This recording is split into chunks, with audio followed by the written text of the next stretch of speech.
Muy buenas noches. Hoy se encuentra con nosotros Olga Sánchez Cordero, quien va a ser la próxima secretaria de Gobernación en el gobierno del presidente electo Andrés Manuel López Obrador.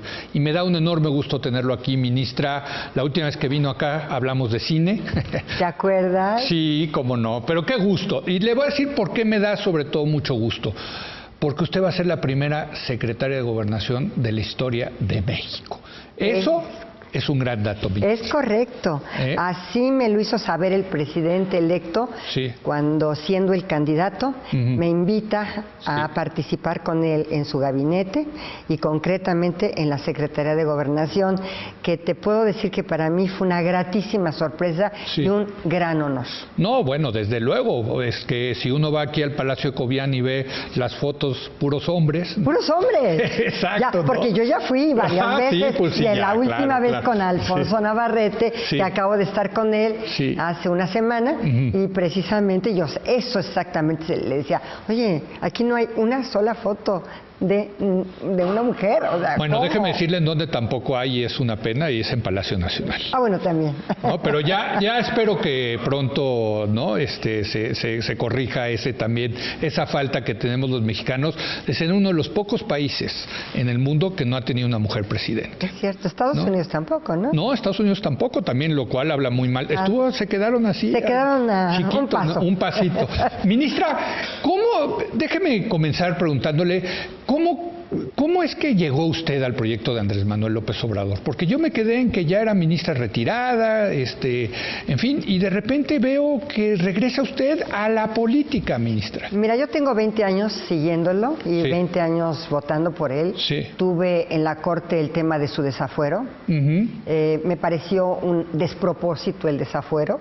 Imagínate que fue por la supuesta violación a una suspensión en un juicio de amparo, ni siquiera juicio de amparo, para suspender una obra de una calle que le daría acceso a un hospital. Calle que hoy ya existe, por cierto, calle hay que decirlo. Que hoy existe, por supuesto. Ya ¿no? existe, pero digo, y ya está conectado al hospital. Es un despropósito, a mí me parece un despropósito. No, lo querían sacar de la contienda. Claro, pero oye, ¿por qué cosas? Cuestiones. Además, como yo tuve el caso, te puedo decir que ni notificado estuvo personalmente. Esos son notificaciones personales y no fue nunca notificado personalmente el jefe de gobierno, pero bueno. Desde entonces, digamos, simpatizaba con el proyecto de López Obrador. Sí, desde entonces y un poco antes con Genaro Góngora, que también habría sido presidente de la Corte. Él que era muy cercano a Andrés Manuel. Era muy cercano y en algunas ocasiones Genaro tuvo el detalle, la cortesía de invitarme en algunas comidas en donde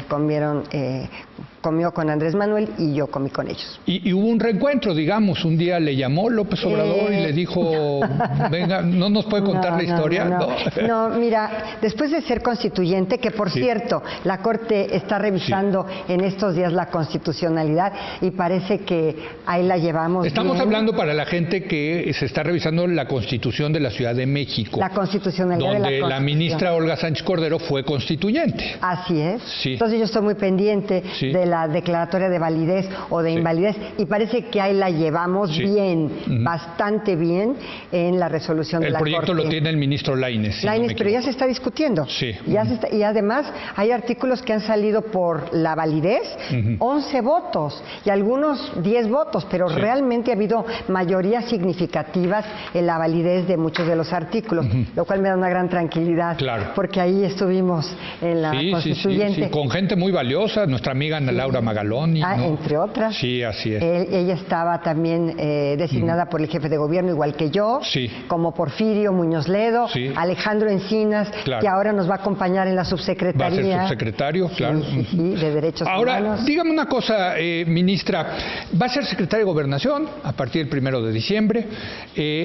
Yo creo que la principal tarea de la Secretaría de Gobernación es procurar la gobernabilidad, mantener y mejorar la gobernabilidad del país.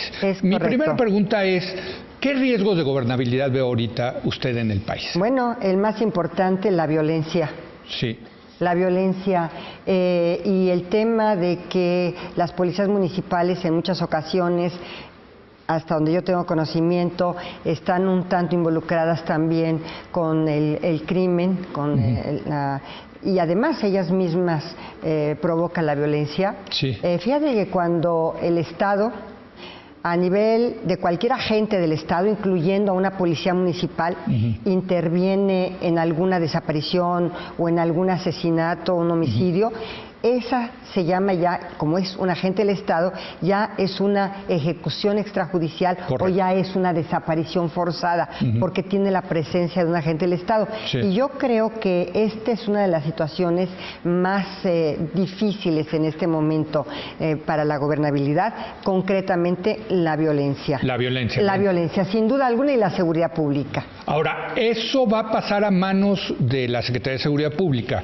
Sale de Gobernación la Secretaría de Seguridad Pública o la parte de Seguridad Pública, que yo creo que es una buena idea porque no funcionó el modelo actual, ¿no? Es una buena idea, sí. Y yo creo que esta creación de la que se va a llamar Secretaría de Seguridad, sí. Nada más, hasta ahí, y que va a tener también todo el aspecto de la inteligencia y va a tener el aspecto de la seguridad pública. Yo te puedo decir que, no obstante, se crea la Secretaría de Seguridad Pública, por supuesto que impacta en la gobernabilidad del país. No podría ser de otra manera que la inseguridad, que la violencia, que el crimen, la presencia del crimen, la descomposición social, el tema de las drogas, no puede ser de otra manera que también impacte en la gobernabilidad del país. Entonces, la Gobernación va a seguir involucrada en el tema de la seguridad. Gobernación está dentro de la Comisión Nacional de Seguridad. Sí. Por supuesto que tiene una silla ahí, no podría ser de otra manera. ¿Por qué? Pues porque es precisamente la gobernabilidad del país lo que impacta necesariamente todo el tema de seguridad, necesariamente. Sí. De hecho, estamos involucrados en todos los foros de pacificación, estamos involucrados también en el tema. Ahorita Alejandro tiene, por instrucciones del propio presidente electo, el tema de Ayotzinapa, sí. Ya lo está atendiendo. Que hay una resolución de un juez para hacer una especie de comisión de la verdad. Ahí sí. se ha hablado de si es constitucional o no eso, pero en fin, alguna respuesta le tenemos que dar a esos padres de los 43 estudiantes. Pero ya me dijeron, y tienen razón, muchas de las víctimas, sí. Y sobre todo las madres que buscan a sus hijos. A ver, ministra, no son 43, somos cientos sí. de miles sí. más 43. Sí. Yo de verdad, a veces cuando escucho los informes de algunos de los funcionarios actuales, bueno, yo tengo otra información por parte de la gente sí. con la que yo me he reunido, sobre todo en el tema de la desaparición. Sí. Es impresionante. Claro, si esto se invisibiliza, si aquí en México no pasa nada, pues entonces no pasa nada. Yo me acuerdo cuando empezó el gobierno del presidente Peña Nieto, que había un mandato en una subsecretaría de Gobernación, que creo que llevaba Lía Limón, de hacer la lista de los desaparecidos y llevar una base de datos de ADN, el registro. Y entiendo que ni siquiera eso se ha podido lograr. No se ha podido hacer, ni siquiera eso se ha podido hacer. Es realmente vergonzoso, ¿no? Pues mira, es una falta de respuesta por parte del Estado mexicano sí. A esta tragedia nacional. Yo lo veo como una tragedia humanitaria, sí. Una tragedia humanitaria. Y me da mucha pena sí. porque pareciera que en algunas de las entrevistas de algunos de los funcionarios actuales, pues no es esto lo que yo estoy viviendo, ¿eh? Sí. Y lo que yo estoy viendo y de lo que tengo conocimiento y la gente que ha acudido a mí es otra realidad diferente, una realidad muy distinta a la realidad que cuando menos yo escucho que se da a conocer por parte de las actuales autoridades. Ahora, lo increíble de esto, ministra, es que esto lleva muchos años. Esto comenzó con el presidente Calderón y ya había desde entonces un reclamo de las víctimas de desaparecidos y se ha dejado crecer y crecer y crecer el problema. ¿Qué va a hacer Olga Sánchez Cordero en ese sentido? Mira, son temas sumamente delicados. Sí. El Estado mexicano no es el gobierno del presidente Fox, que desde el presidente Fox ya empezaron sí. a haber ciertas descomposiciones sociales, sí. No nada más ya desde antes. Sí. El Estado mexicano no es el gobierno del presidente Fox, no es el gobierno del presidente Calderón, no es el gobierno del presidente Peña. El Estado, ni ahora en la administración o en la presidencia de Andrés Manuel López Obrador. El Estado mexicano tiene que dar una respuesta clara clara, precisa, contundente, transparente y de rendición de cuentas a estas víctimas del crimen.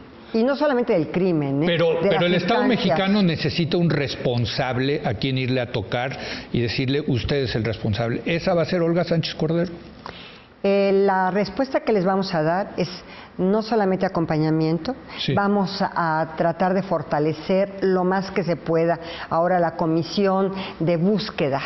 Porque, por cierto, la comisión de búsqueda nada más se formó, pero según me informan hoy las víctimas, todavía falta un largo camino siquiera para instalarse. Por ejemplo, ni siquiera está instalado. Se instaló, pero un largo camino siquiera para tener una estructura, una estructura que pueda empezar a dar respuesta.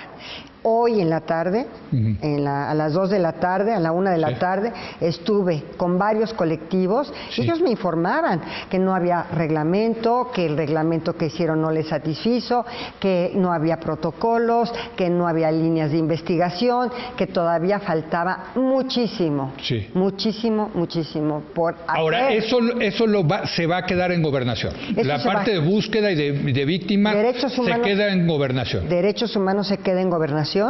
Se queda en Gobernación con ABIM, o sea, la Comisión en contra de la Violencia contra las Mujeres, esta comisión. Se queda CIPINA, que es la protección de niños, niñas y adolescentes. Se queda todo lo de los derechos humanos. Se queda la Comisión de Víctimas también. Se queda CONAPRED. O sea, se quedan todas estas instituciones o órganos desconcentrados o organismos descentralizados que tienen que ver directamente con derechos humanos, se quedan aquí. Se queda, por supuesto, todo migración, población, derechos humanos, la atención a organizaciones civiles, asociaciones religiosas y, por supuesto, todo el tema de gobernabilidad, de gobernación, medios de comunicación, radio, televisión, normatividad de medios. O sea, lo de las iglesias, las asociaciones religiosas que te estaba yo mencionando, también se quedan. En fin, prácticamente el espectro de gobierno, de gobernabilidad de este país. Ahora, dígame una cosa, en ese sentido, también quisiera preguntarle sobre el CISEN. Ha habido toda una polémica del CISEN. Si va a desaparecer, no va a desaparecer, si se queda en Gobernación, se va a Seguridad, en fin. Se va a Seguridad.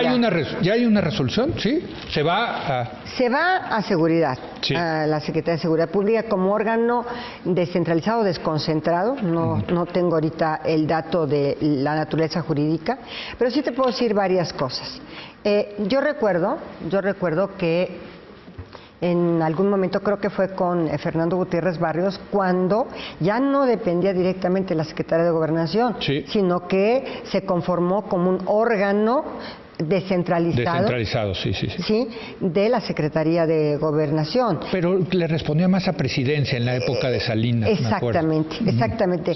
Entonces, y sin embargo, Fernando Gutiérrez Barrios fue un gran secretario de Gobernación. Sí, para la gobernabilidad del país, sin duda, ¿no? Entonces, pues así va a estar y nosotros vamos a tener una relación muy directa y yo diría muy cordial, pero además muy intensa y muy fluida y permanente con todos los gobernadores de los estados. Déjeme, porque esta Secretaría de Gobernación hay evidencia que espió a sus adversarios políticos, a gente de la sociedad civil, a periodistas, el famoso software Pegaso. En la campaña, Andrés Manuel López Obrador se comprometió que esas prácticas de espionaje las iba a dejar hacer el Estado mexicano. La frase de Andrés Manuel es espionaje no, inteligencia sí. No sé si te conteste yo con esta frase. Desde luego no es la intención de ninguna manera el espionaje.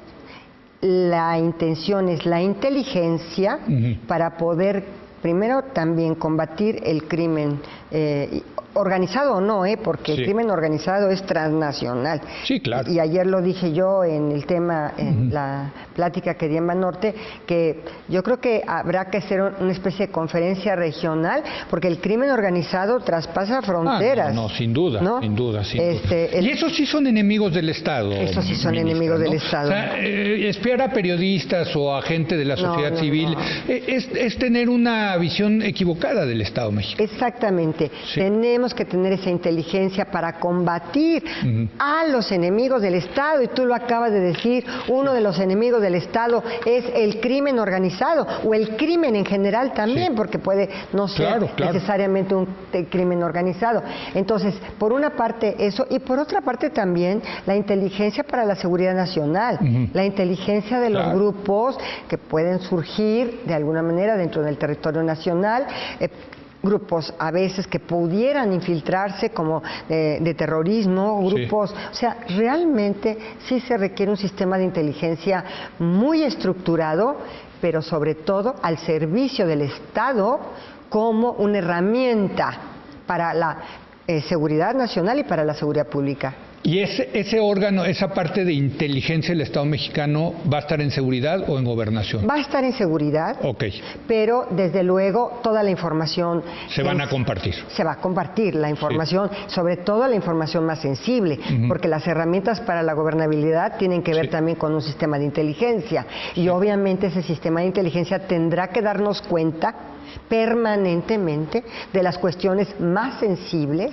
que estén aconteciendo dentro del territorio nacional. Eso sí. Déjeme seguir con el tema de la seguridad, que creo que es muy claro que los dos grandes temas de la campaña que tenían muy preocupados al electorado, lo decían las encuestas, era la inseguridad y la corrupción. Dos grandes temas. Y también la corrupción es parte de la gobernabilidad del país. Desde luego. Por supuesto. Y por cierto. El combate a la corrupción. Por supuesto. Y esos temas se tocan en una cosa que usted lo sabe bien, viniendo del Poder Judicial, que es el tema de la impunidad. Todo converge en la impunidad, mi querido Leo. Mira, si tú hablas de cualquier cosa, trata de personas, impunidad. Feminicidios, impunidad. Homicidios, impunidad. Secuestro, impunidad. Corrupción. Desapariciones, impunidad. Extorsión, impunidad. Corrupción, impunidad. Todo al final, todo es impunidad. O sea, ¿por qué se cometen los delitos? Porque no pasa nada. Porque ningún actor que cometa, delincuente o funcionario que cometa una conducta ilícita, considerada como delito, tiene consecuencias. No tiene consecuencias, queda impune. Así es, y en ese sentido nosotros llevamos aquí en el programa más de 8 años y medio, nos ha tocado esta crisis de inseguridad, de violencia, y han pasado por esta mesa muchísimos expertos, y hay una coincidencia de todos.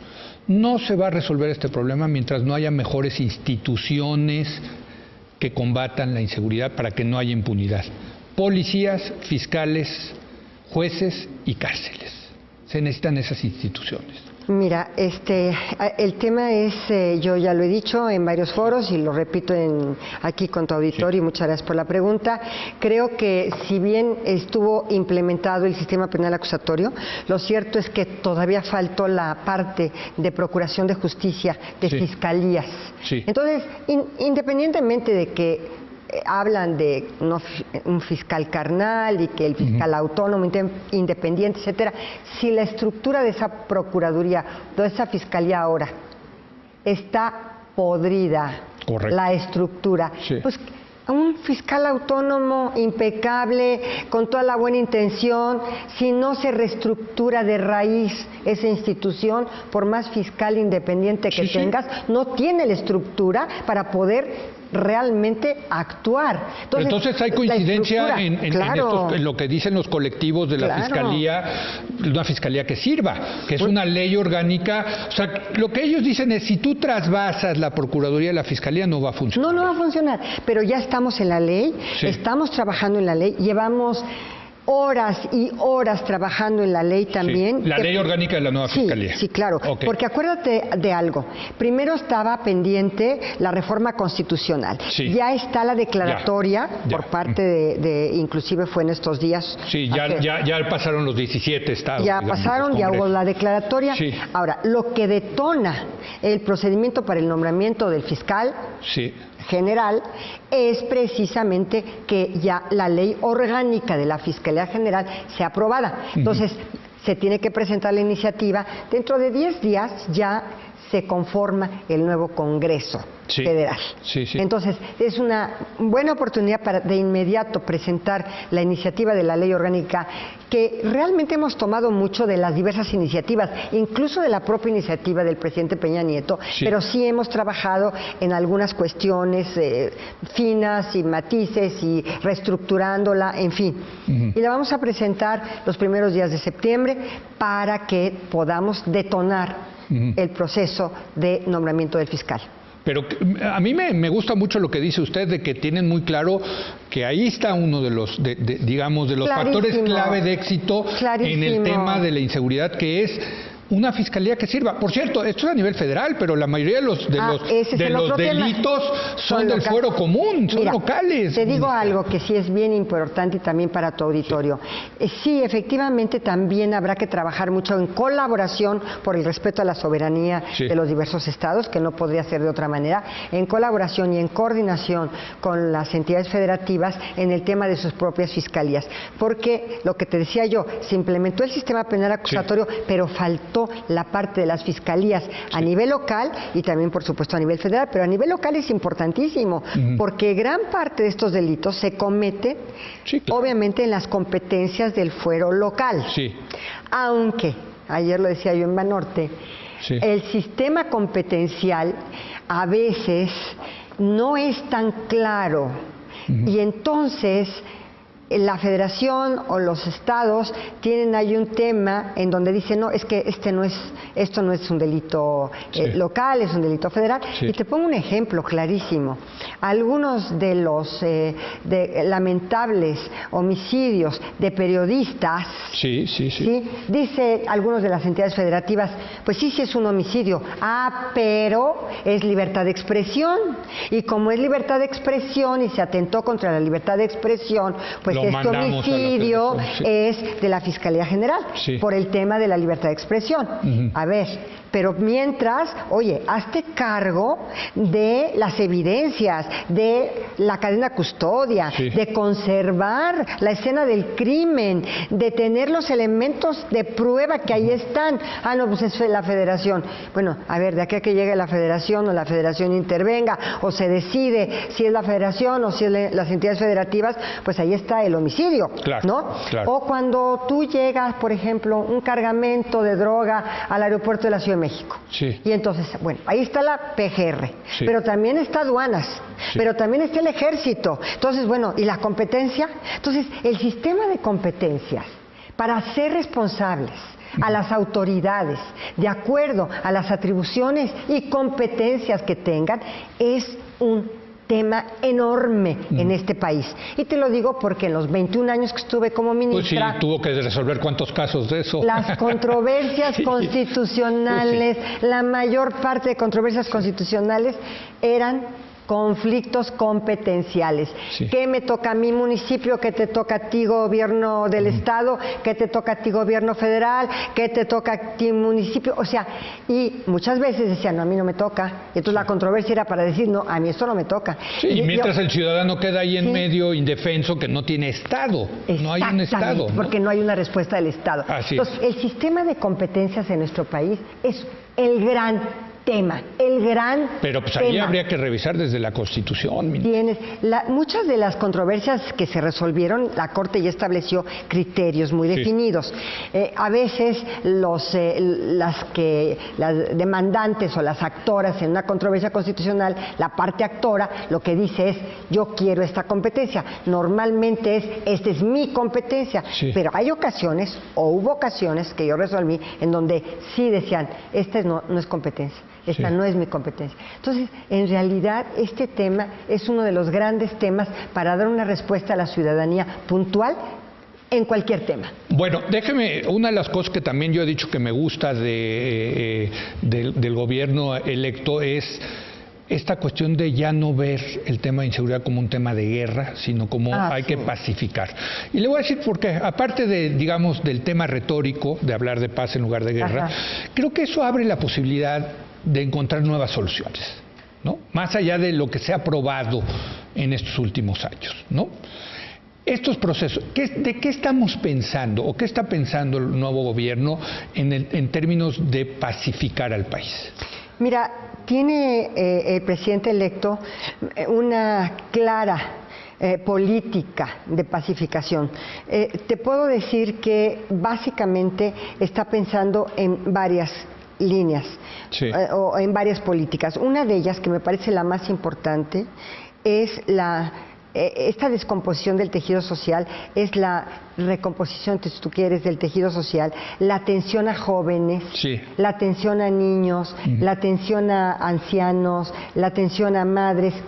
¿Qué pasó en Ciudad Juárez? Porque nosotros venimos de Ciudad Juárez. Fue el primer foro. Que fue verdaderamente, bueno, yo salí devastada emocionalmente de estar, porque fui a las mesas. No, y los tenían enfrente. Y los teníamos, pero yo fui a las mesas, a la mesa de tortura, a la mesa de feminicidios, a la mesa de desapariciones. Estuve en las mesas. Entonces, ¿qué pasó? Muchas de estas mujeres, estas madres, obviamente estaban trabajando en las maquilas.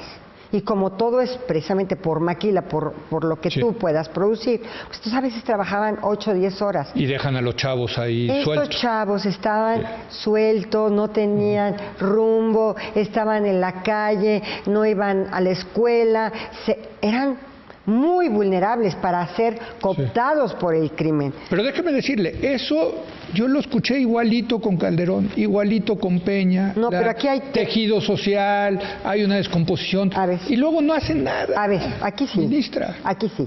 Ya están, a ver, la política ya está muy definida. Primero, jóvenes construyendo el futuro. Lo de los aprendices, las los becas. Aprendices, las becas para aprendices en las diversas empresas. Otro, becarios sí, sicarios no. Cooptar a los jóvenes para nuevamente reinsertarlos en las escuelas, que tengan una oportunidad de aprendizaje y de escolaridad más alta. Eso.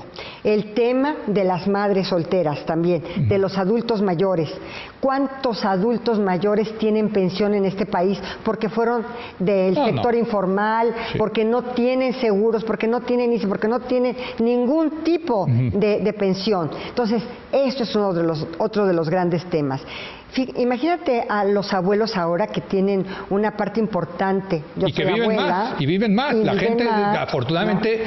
Tenemos una expectativa de vida mucho mayor. Y ahora muchos somos abuelos, y la presencia de los abuelos en la casa, tú no tienes idea de lo que es para recomponer el tejido social y para estar en un amor con sus nietos impresionante y en un cariño y en una educación que le están dando muchas veces estos abuelos. Bueno, entonces digamos, es la parte de recomponer el tejido social, ¿no? Eso una política social. Pero una política social real, detonando desarrollo también. Detonando desarrollo. Tengo que hacer una pausa a fuerza, ministra. Regresamos en un momento más con Olga Sánchez Cordero, quien va a ser la próxima secretaria de Gobernación, la primera mujer secretaria de Gobernación. Regresamos en un momento más.